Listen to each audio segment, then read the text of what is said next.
The Cave of the Lost.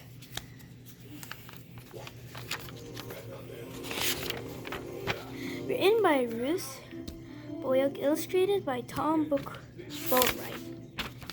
My best friend Sarah and my little brother Jake and I are standing before the entrance to a large cave. Odie, my brother's dog, barks into the darkness. Odie thinks someone's in there, Jake says.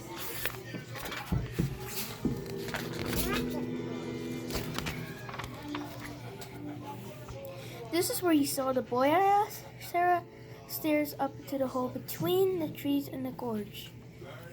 I think he was standing right there waving. She replies, "We're not going in there, right, Quinn?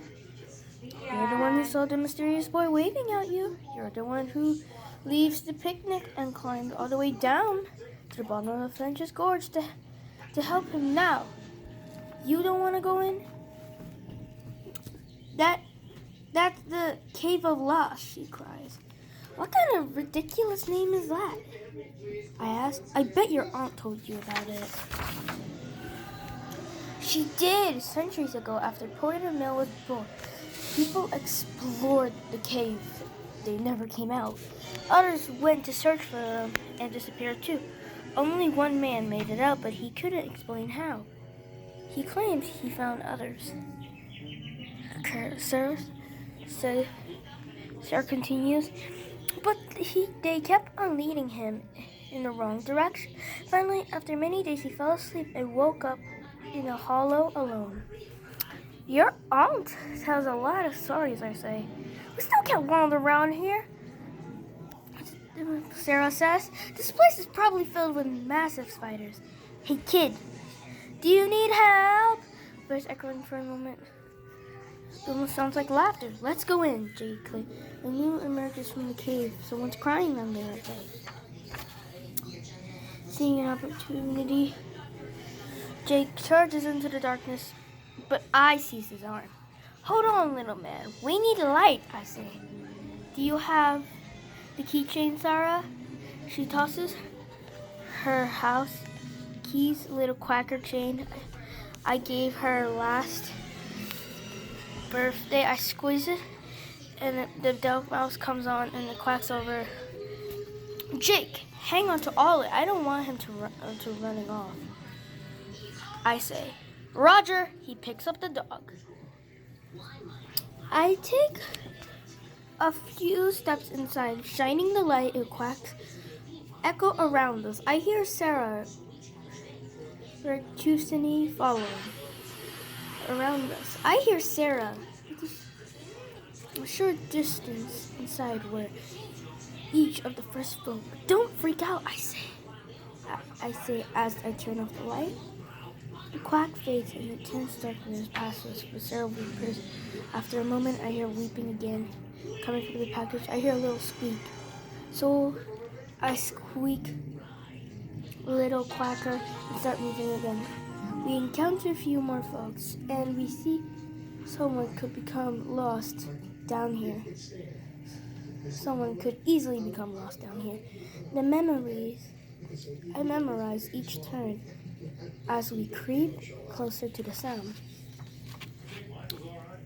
Finally, the passage expands the chamber. On a far wall, the water trickles down a rock into the clear pool. 6 other passages branch off to random directions. I turn off Quacker and absolutely darkness. I only hear running water. Quack, quack. Suddenly, a splash breaks the silence. I run over to the small pool, again quacking, a light over the bottom of the clear, understanding the water. Searching the water shift through the body of my sound. "It's a key," I said, holding to it. "A key to what?" Sarah asked. I put the key in my pocket. Laughter attempts around us once, children's laughter. Sarah screams and drops Quacker, tumbling into blankets. I hope the laughter continues to grow. A small hand grabs mine and jerks me away. "Stop it, Jake. We need the light." Finally, I feel the keychain and the light blossoms filling the room. Sarah stands a few far away from me. Jake stands behind her, holding Ollie. Jake, did you grab my hand? I asked, laughter still there, getting louder. Let's get out of here, Sarah yells, the both of one patch. Quack, quack. There's one, I yelled, realizing and pointing. The one I pulled towards. Following the turns, memorizing the laughter shadows us, echoing through the passage. After the last turn, I expected to see an instant light, but it was only another folk. I had no idea which way to go. I return and turns my head, certain I have followed them exactly. Have the games changed? We're lost, aren't we? I'm really scared. I hope everything's gonna be okay. I turn off the light and hoping I hear a gurgling river. The laughter grows louder. It seems like a threatening, almost menacing. I hear a sound running away to my right. I turn the light and look. He stands behind me. Did you hear that? I ask. Footsteps? But I thought that was you.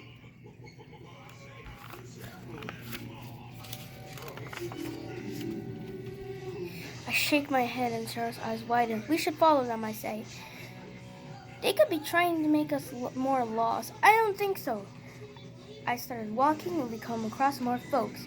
At the time I stopped to listen, the footsteps come again, suddenly leading us the way of laughter. Suddenly we come to the mouth of the cave.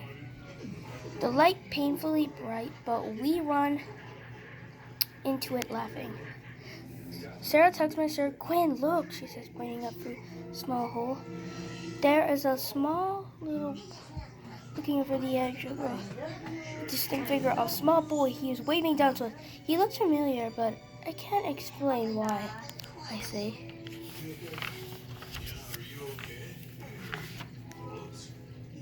And that's the end of The Lost Cave.